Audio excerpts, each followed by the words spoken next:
마가복음의 말씀입니다. 마가복음 9장의 말씀, 9장 21절에서 27절까지 말씀. 제가 가진 성경으로는 우리 신약성경 68쪽 혹은 69쪽, 마가복음 9장 21절에서 27절까지 말씀 제가 봉독해 올립니다.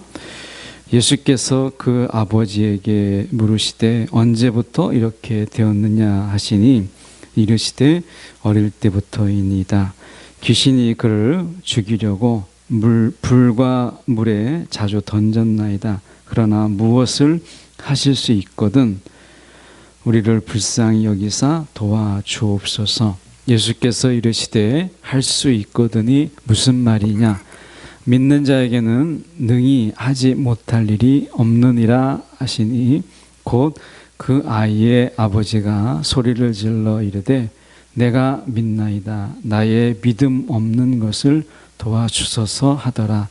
예수께서 무리가 달려와 모이는 것을 보시고 그 더러운 귀신을 꾸짖어 이르시되 말 못하고 못 듣는 귀신아, 내가 내게 명하노니 그 아이에게서 나오고 다시 들어가지 말라 하시매 귀신이 소리 지르며 아이로 심히 경련을 일으키게 하고 나가니 그 아이가 죽은 것 같이 되어 많은 사람이 말하기를 죽었다 하나 예수께서 그 손을 잡아 일으키시니 이에 일어서니라. 아멘. 오늘 이 말씀 가지고 가능성을 능가하신 사실, 가능성을 능가하신 사실이라는 제목으로 말씀을 전합니다. 우리는 늘 이렇게 가능성, 잠재력 이런 말들을 진짜 좋아해요. 가능성이 있다, 뭐 잠재력이 있다 이런 얘기를 좋아하는데 그런데 이미 일어난 사실 이제 이곳으로 나가야 되지 않느냐라고 하는 거예요. 언제까지나 늘 가능성이 있고 언제나 늘 잠재력만 있는 그런 부분이 아니라 그 안에서 이미 일어난 사실로 나아가는 것이 중요하죠. 그래서 가능성이 있다, 뭐 잠재력이 있다라는 말이 아니라 이제 사실이 되었다라고 하는 거예요. 그래서 어떻게 보면 여러분 안에서도 청년으로서의 가능성, 잠재력 많죠. 그런데 여러분이 만든 사실, 이미 되어진 실제 이런 것이 있는 거하고 늘 가능성으로 머무는 거하고는 많은 차이가 있어요. 예수님이 이 세상에서 오셔서 늘 가능성, 기적의 가능성 이런 것만 계속 보였고 예수님이 사실이 없다면, 부활의 사실이 없고 이적의 사실이 없고 그랬다면 예수님의 삶은 어땠을까라는 생각을 가지게 돼요. 그런 부분에서 우리는 조금 더 이 사실이 축적되는 삶, 가능성에서 머무는 게 아니라 사실이 축적되는 삶으로 우리가 나가야 되지 않을까라고 하는 부분에서 우리가 좀 더 생각해 보려고 해요. 자, 귀신의 이야기. 여러분 귀신 별로 좋아하지 않죠. 그런데 저도 늘 기도 가운데 청년 때 또 이제 예수 막 믿고 나서 귀신 들린 자들을 워낙 많이 만나다 보니까 귀신은 안 봤으면 이런 게 귀신이 나타나가지고 막 놀래는 거. 옛날에 오멘 막 시리즈. 여러분은 이제 오멘 시리즈는 그런 세대는 아니잖아요. 지금은 이제 옛날 드라큘라, 뭐 전설의 고향 이런 세대는 아니지만 지금은 약간 훨씬 더 잔인하고 이렇게 좀 잔혹한 장면들이 많이 나오던데 무서운 공포 이런 부분 속에서 실제로 제가 강도를 만나보고 칼을 접해보고 칼에 상처를 당하고 피를 흘려보니까 이렇게 막 그 어떤 현장에 누군가를 맞닿는다는 거, 위험한 상황에 맞닿는 거, 이것은 피하게 되더라고요. 그래서 제가 기도하는 가운데 본의 아니게 기도했던 부분 중에 하나가 귀신을 직접 만나는 거, 귀신을 직접 보는 거, 이런 것은 좀 가급적이면 피하고 대신 이제 귀신 들린 자를 위해서 기도하고 하는 일들은 목회하면서 많이 있게 되더라고요. 이제 그런 거는 이제 기도하게 되는데, 오늘 예수님의 말씀 속에서 귀신 들린 아이를 만나죠. 그런데 귀신 들린 아이보다는 예수님과 그 아이의 아버지와의 대화가 오늘 본문의 주종을 이루어요. 그래서 그 부분을 저희가 보려고 합니다. 귀신의 실제 속에서 이 아이가 언제부터 그랬느냐라고 물어보니까 예수님이 묻죠. 예수께서 그 아이에게, 그 아버지에게 물으시되 언제부터 이렇게 되었느냐라고 얘기했더니 어릴 때부터 그랬다, 이렇게 얘기합니다. 그러니까 여러분, 귀신은 실제 하는 거예요. 귀신의 영향력은요, 사실입니다. 귀신의 가능성, 이렇게 말하지 않아요. 귀신은 실제 하는 거예요. 그렇다면 우리도 그런 가능성이 아니라 실제가 필요한데 역사적 사실이라는 거죠. 그래서 이 본문은요, 실제 일어난 일을 기록한 거예요. 그러니까 어떤 하나의 가능성, 이야기가 아니라는 것이죠. 그래서 여기 보면 이렇게 말씀하잖아요. 지금 말씀해 보면 이렇게 얘기합니다. 22절에 귀신이 그를 죽이려고 불과 물에 자주 던졌나이다, 이렇게 얘기해요. 그러니까 불구덩이 속에, 그리고 물에 처박아 두려고 하는 이런 부분들이 실제 있었다라고 하는 거예요. 여러분 어떠세요? 여러분이 귀신이 여러분을 직접적으로 해하고 여러분을 때리고 아니면 여러분을 죽이려고 하는 이런 부분들 속에서 여러분 그 위협을 느끼고 그 공포를 느끼셨나요? 귀신의 실제 속에서 이 아이는 그게 한두 번이 아니고 정말 자주 불구덩이 속에 물 깊은 물에 빠지게 함으로 인해서 이 아이의 생명을 앗아가려고 했다라고 이야기를 해요. 자, 그런 부분 속에서 22절에 오늘 핵심으로 넘어가서 보죠. 22절에 보시면 그러나 22절 중반절에 보시면 그러나 무엇을 하실 수 있거든 우리를 불쌍히 여기사 도와주옵소서, 이렇게 돼요. 여기서 도와주옵소서 하고 여기서는 도와주옵소서가 일시적이면서도 순간적이에요. 지금 나를 도와주옵소서, 순간적인 도움, 이것을 이야기하는 거예요. 그런데 재밌는 게 뭐냐면 지금 보면 23절에 보면 이렇게 되어 있습니다. 할 수 있거든이 무슨 말이냐? 믿는 자에게는 능히 하지 못할 일이 없느니라, 이렇게 말씀하셨어요. 그러면서 뭐라고 이야기하냐면 지금 이 아버지가 이야기하는 것이 24절이에요. 24절에 보면 이렇게 되어 있습니다. 이 아이 아버지가 소리를 질러 이르되 내가 믿나이다. 그럼 믿는 걸로 끝나는 거야 되잖아요. 그런데 믿나이다, 나의 믿음 없음을 도와주옵소서, 이렇게 되어 있어요. 이게 우리의 실제라는 거예요. 저는 우리의 고백이 24절에 머물고 있다라고 봐요. 그러니까 내가 믿나이다, 이렇게 얘기해요. 믿나이다. 그런데 나의 믿음이 없는 것을 도와주소서. 여기서 도와주소서는 앞에서 도와주소서하고 달라요. 앞에서는 일시적인 거예요. 그러니까 여기서는 도대체 주님은 무엇을 하실 수 있습니까? 혹시 하실 수 있거든 그냥 도와주세요, 이거예요. 이때는 순간적인 도움이에요. 이때는 잠깐 나를 도와주세요 라고 하는 부분이에요. 그러니까 주님이 하실 수 있다면 무엇을 할 수 있겠어요? 기대가 별로 없어요. 그러니까 주님이 그래도 혹시 하실 수 있다면 혹시 시간 되시면 나 좀 도와주세요, 이런 거예요. 여러분이 길 가다가 뭔가 짐을 들고 갈 때, 계단에서 뭔가를 들고 가려고 할 때, 아니면 가끔 보면 유모차, 요새는 어린아이들이 이제 유모차를 타고 가는 경우, 그럴 때 계단에서 뭔가를 올라오려고 할 때 잠깐 도와주세요, 아니면 지하철 탈 때 좀 도와주세요, 이런 부분들이 있잖아요. 잠깐, 그 잠깐만 도와주는 거예요. 여러분, 우리가 잠깐 도와주는 건 할 수 있죠. 도움을 잠깐 받는 것은 부담이 없어요. 이 사람도 지금, 이 아버지도 주님이 하실 수 있거든, 하실 수 있는 만큼 귀신을 내쫓고 이런 건 기대는 없어요. 그냥 주님이 하실 수 있는 분량 그만큼이라도 내게 힘이 되고 위로가 되니까 잠깐 나를 도와주세요, 이렇게 말하고 있는 거죠. 여러분, 우리가 주님께 이렇게 말하고 있지 않아요?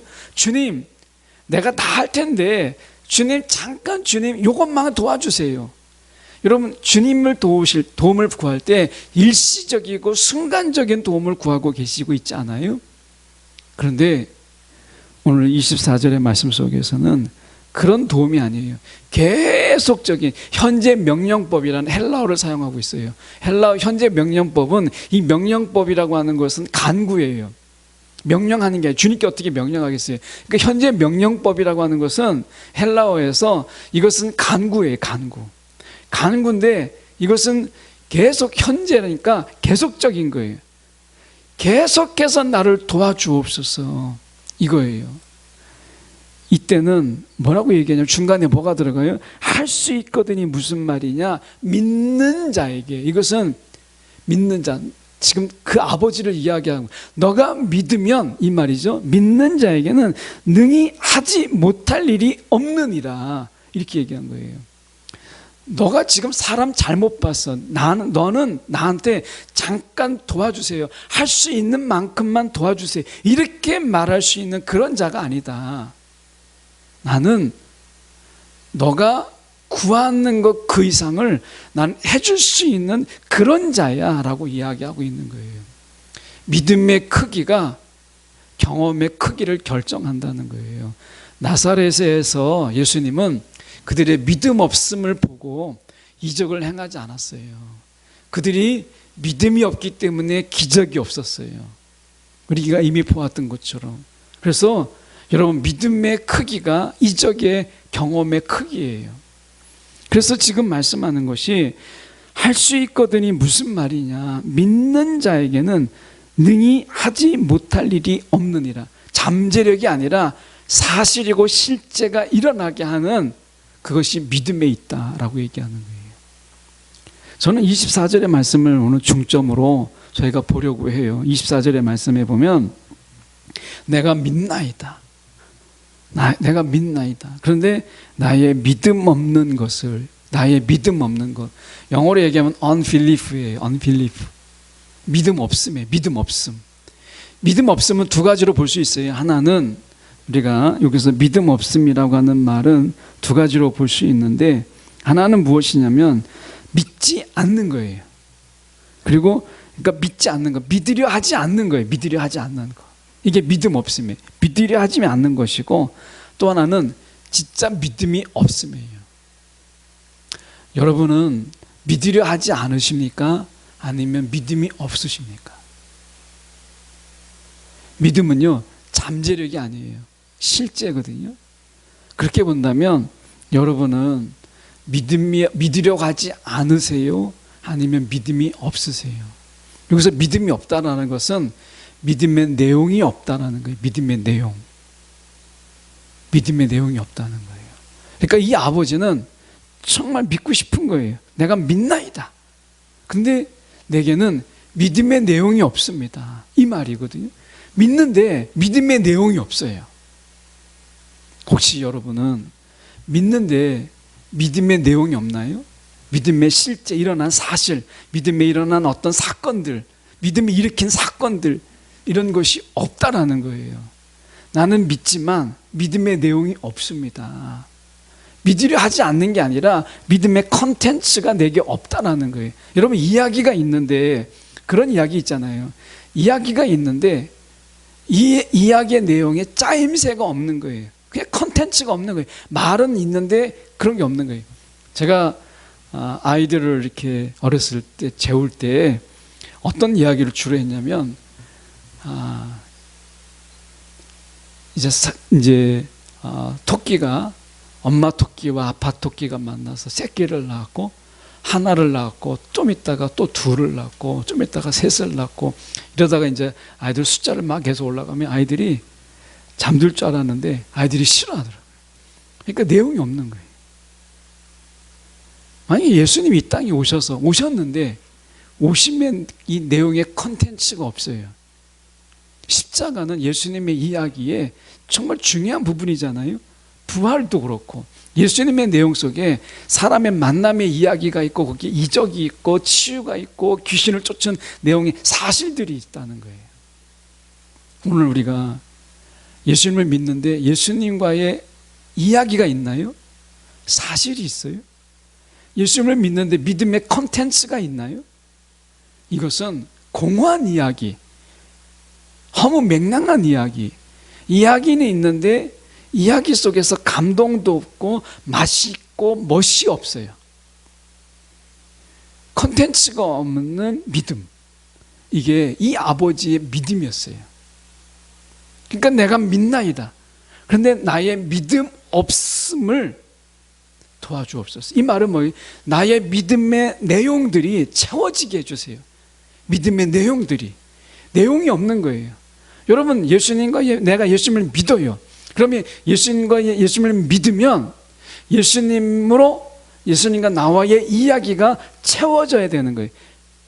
믿음의 내용이 있는 거죠. 예수님은 우리의 믿음의 내용으로 오신 거예요. 믿음의 내용으로. 이 아버지가 내가 믿나이다. 우리도 이야기하잖아요. 여러분, 예수님을 믿습니다.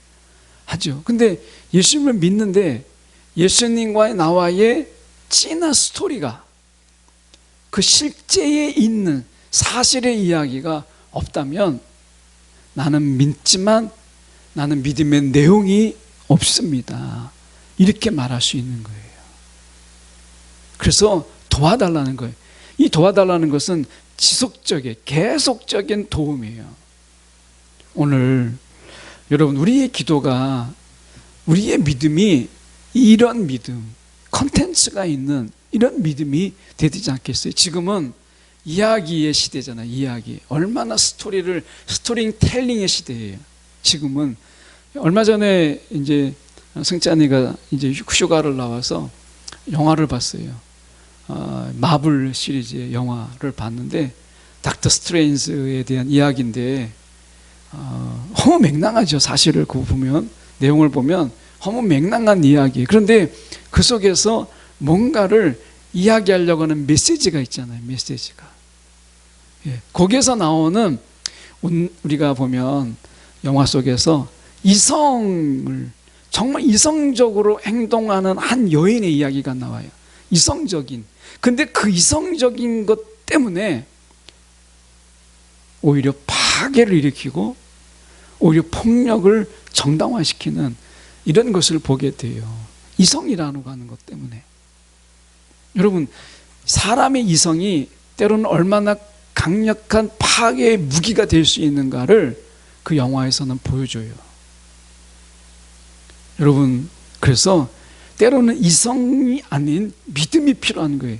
여러분, 우리가 보면 그 스토리에서 내용이 있잖아요. 그 안에 컨텐츠가 있어요.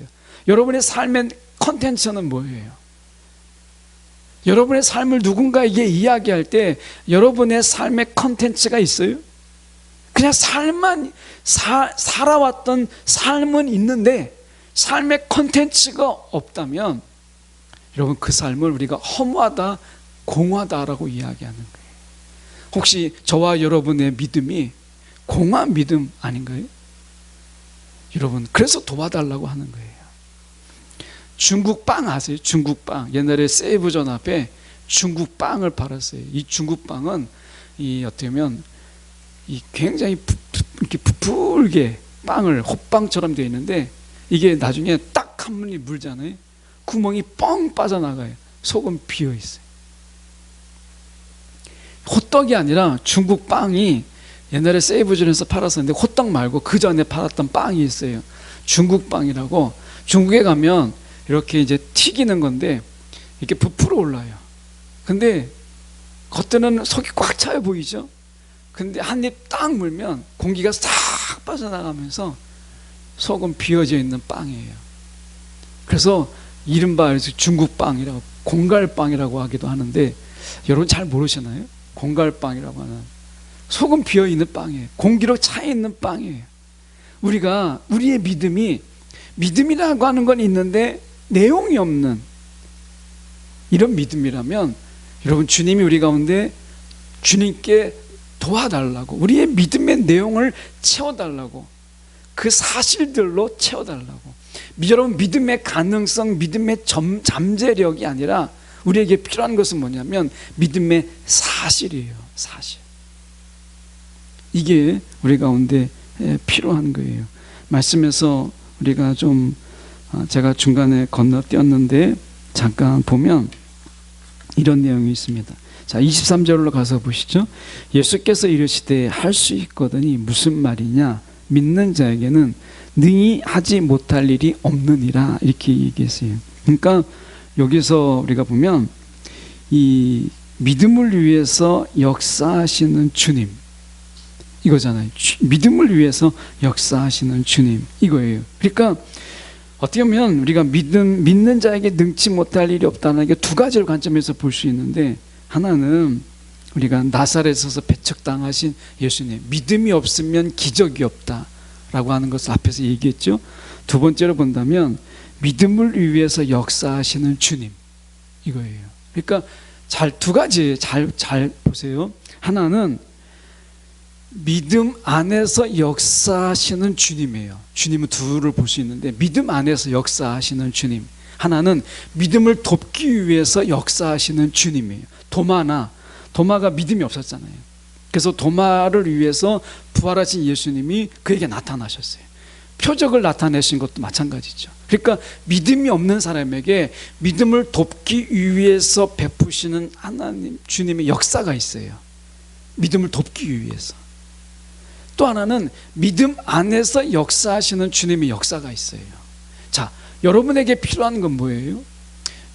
나의 믿음을 좀 더하게, 나의 약한 믿음을 좀 더 더해 주시기 위해서 나에게 이적을 베푸시고 표적을 베푸시는 주님이 필요하십니까? 아니면 믿음 안에서 역사하시는 주님이 필요하십니까?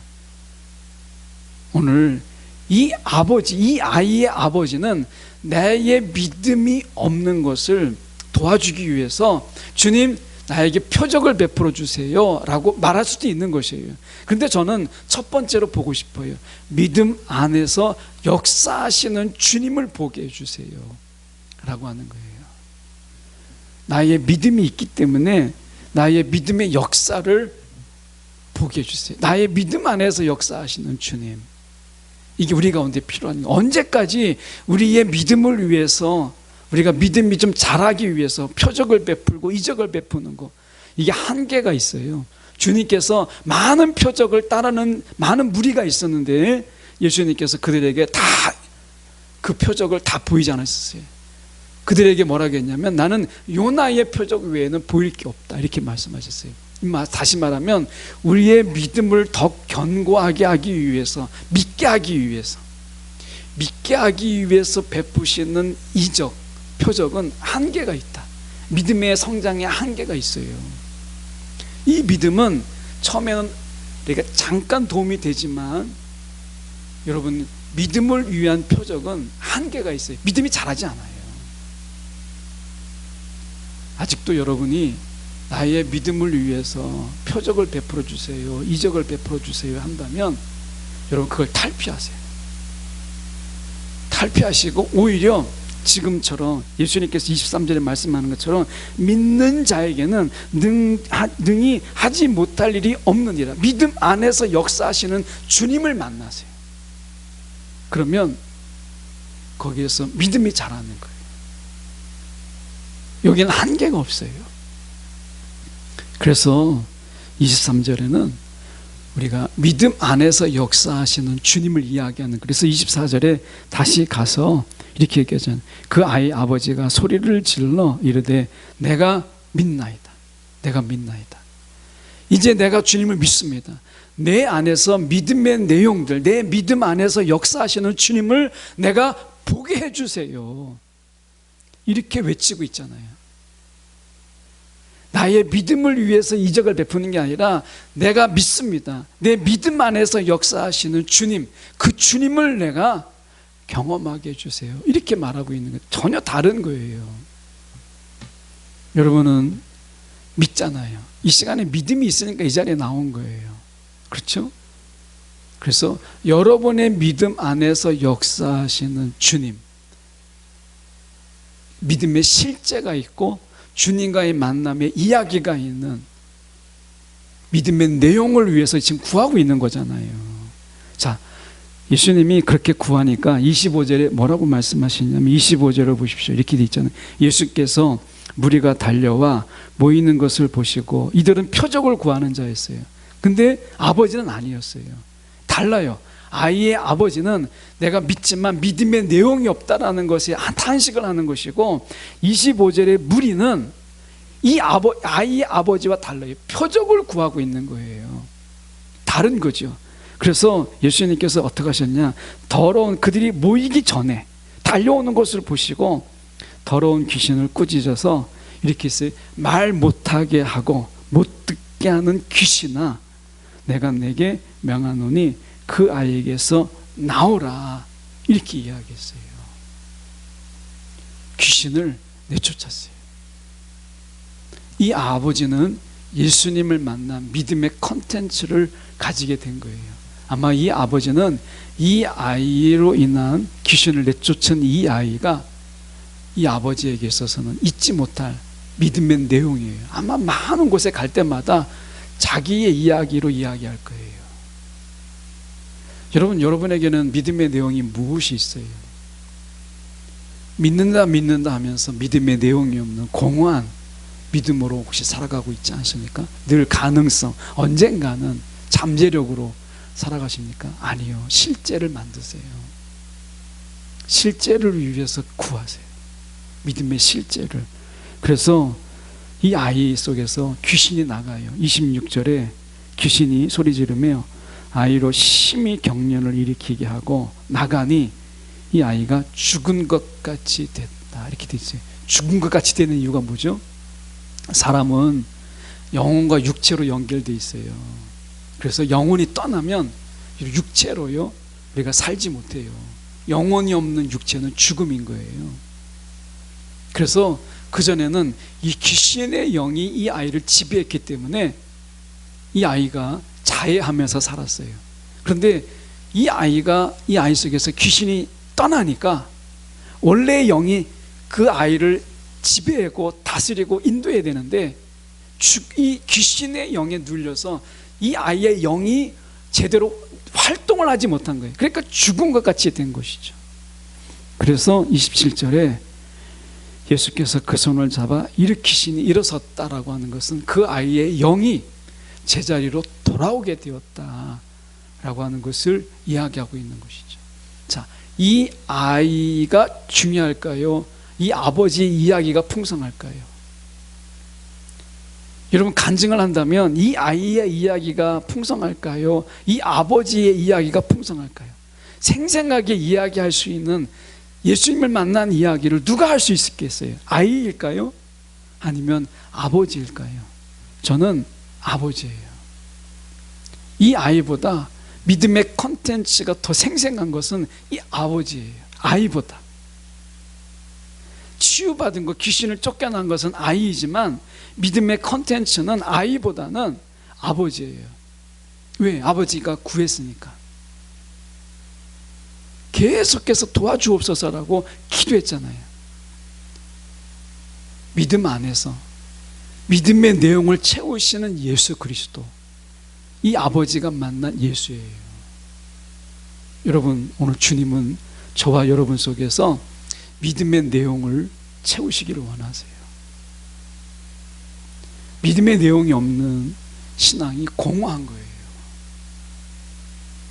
여러분, 어떤 믿음의 내용을 채우시기를 원하세요? 한번 내가 어렵고 힘들 때 순간순간 도움을 구하는 신앙이 아니라 계속해서 나를 도와주옵소서, 나의 믿음의 내용들이 채워지게 해주옵소서, 믿음의 내용들이 하루가 돼도 하루 안에 많은 이야기가 쌓이게 해주세요 라고 하는 거예요. 사람이 사랑에 빠지게 되면 여러분, 이야기들이 많아져요. 하고 싶은 이야기, 할 이야기들이 많아져요. 예. 사랑의 컨텐츠가 쌓이면 할 이야기가 많아지는 거예요. 예수님과의 관계 속에서 우리 가운데 주님은 믿음의 내용을 채우시는 분이세요. 여러분, 그래서 말씀 속에 우리는 이렇게 보아야 됩니다. 말씀을 보면 이렇게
말하게 하시는 거예요.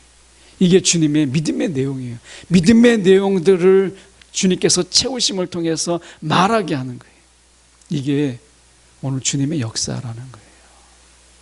저 여러분 예수를 믿으면요, 할 얘기들이 많아져요.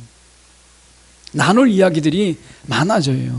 그만큼 내 안에 주님의 컨텐츠가 풍성해지는 거예요. 이게 주님이 하시는 일이에요. 믿음은 이야기를 만들어요. 믿음이 우리의 삶의 이야기를 만든다라고 하는 것을 기억하십시오. 그래서 믿음의 사람들은요, 할 얘기가 많아요. 간증이라고 보통 이야기하죠. 그게 많아지는 거예요. 여러분, 우리의 삶 속에 오늘도 할 이야기, 듣고 싶은 이야기가 많아지게 하시는 믿음의 내용을 채우시는 주님, 그분 앞에 나의 믿음의 내용도 채워주옵소서 기도할 수 있는 저와 여러분이 되기를 간절히 소망합니다. 기도하겠습니다.